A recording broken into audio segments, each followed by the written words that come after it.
I even remember when I was 14 years old, I played a match, and I was the only girl in a boys' team playing against boys, so the only girl on the field. First half, I scored 3 goals. It's a hat trick. It's 3-0, and a father from the other team comes up to me, he looks at me and he's like, "Are you a girl? Because they say that you're a girl. I don't believe that.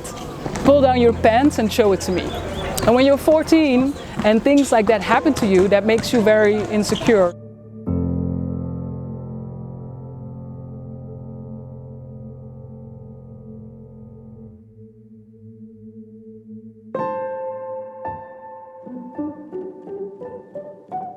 You can always be more than you think or than society thinks of you. I always say your expectation level of yourself must be sky is the limit. Even if you will not become a professional football player, by having this mindset, it will bring you further in life than thinking, I can't do this. Even when other people tell you you can't do this, just know that you can. So that's my first message. Another message is, if you're different from anybody else, your difference is your strength. Being different is your power. I was always the different girl that got bullied when I was younger. Don't get me wrong, I was a very tough girl, so if you bully me, you would feel the consequences. But it wasn't nice. But your difference is your beauty, and that's something that I always tell young people, and especially believe in yourself. It's a cliche, but it's so important. How did you decide to take on football in the first place? So I think I grew up with football. So my father used to play football at our local club. He was like a local hero, one of the best players of the team. So he infected me with football. My brother used to play football as well. And I used to play handball, so I used to put it on my hand. But the small ball, I always used it to learn skills and the technical things, and that's more hard with a smaller ball. So when I started playing with a bigger ball, I felt like, hey, I'm actually good at it. Actually have a lot of talent for this, and it's always nice to be good at something. So that's why I really fell in love with football, because it gave me the freedom to work on my creativity.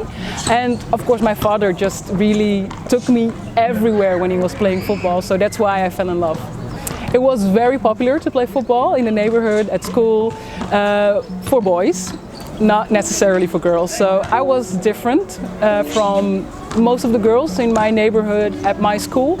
And when I was younger, I didn't really feel it like that. But when you become a teenager and you go to high school, people are telling you things like, you can't play, or are you a boy, are you a girl? That made me very insecure.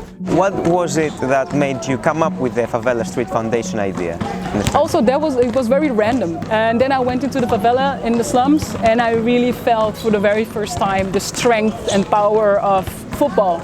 Because there, where people deal on a daily basis with poverty and violence, if we step on the court, if we play football, we can forget the world around us. And even if we don't speak the same language, we speak the language of football. And that's what I've learned when I was 18. And that's where, like I always say, like a little seed got planted in my heart. And I knew, like, I want to go back to Rio, Brazil, and start a football project for girls. It took me 10 years, but I eventually did it.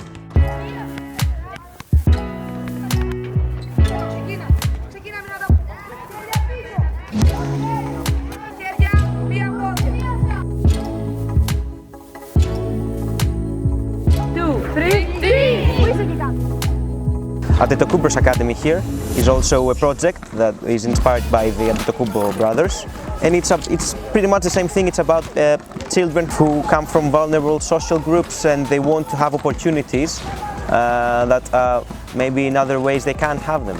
And so it's an opportunity to do what they love and pursue their dreams, follow their dreams.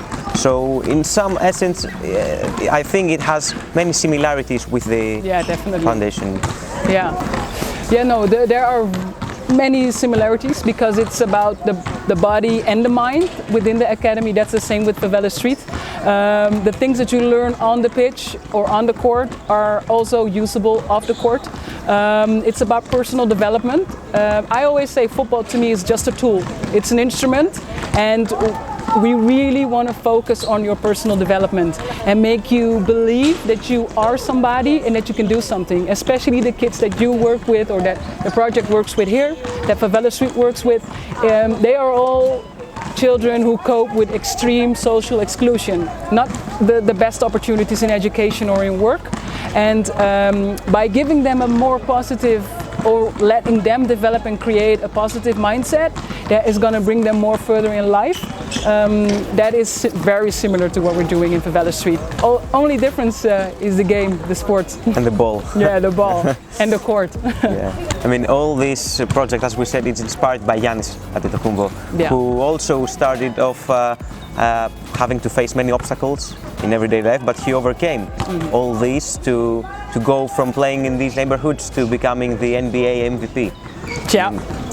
What do you think of this story, of his story? That story is amazing, and it's not even him only, it's the whole family. It's like, I don't know, they just grew with the basketball in their hand. I don't know, grew up with that or born with that. For me, I think that's not, he is also from a cultural diverse background. He is from a disadvantaged area. He's a success story where many young kids can just look up to, like, whoa, sky is the limit.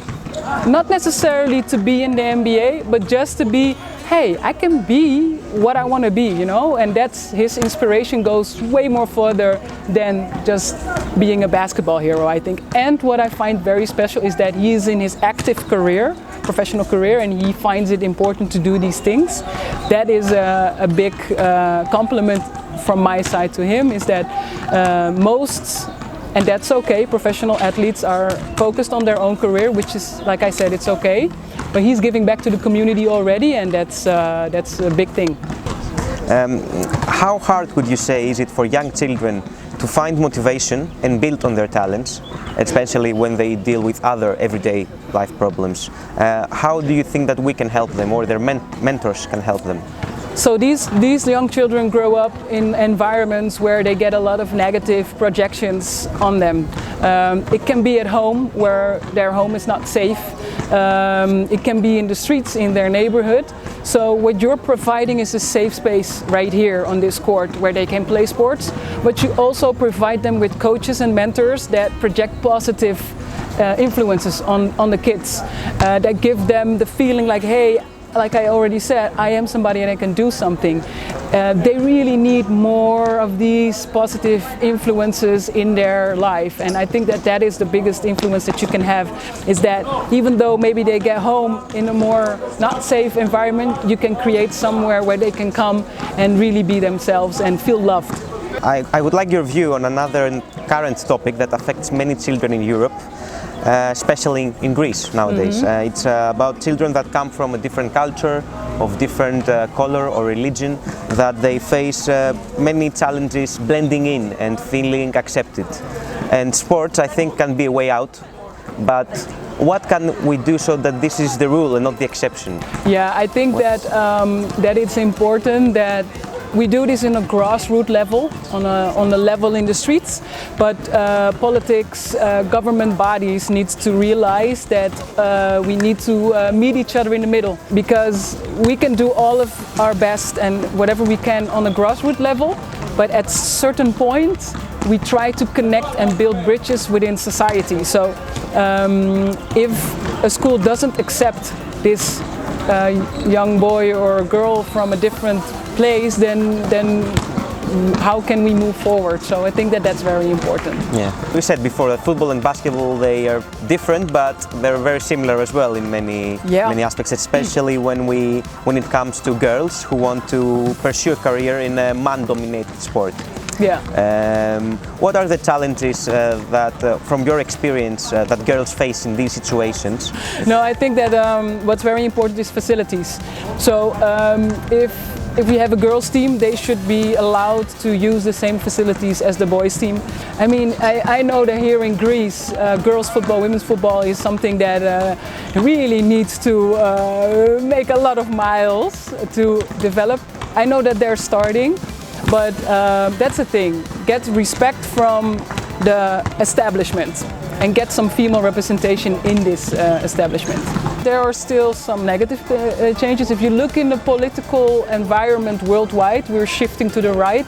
I don't have to call out some names as the Brazilian president, the United States president, the way they talk about women. That is still, then we are still taking a lot of steps back as well. So I am happy that we still have the Me Too movement, we have the International Women's Day, the women's marches are getting bigger, we are having more attention for this equality. But there's still a lot of miles to make. In my programs as well, it's really important to mix the boys and the girls, not necessarily to compete to each other, but to give the boys the mindset like, hey, like these boys see the girls play, they see the female coaches, they're like, oh, okay, they're not only here to do the laundry and to fix my dinner. No, they can actually play sports, you know, so you need guys to be involved. It doesn't need to be like it's only us girls and you cannot play. It's just special focus for the girls and change the mindset with the men as well.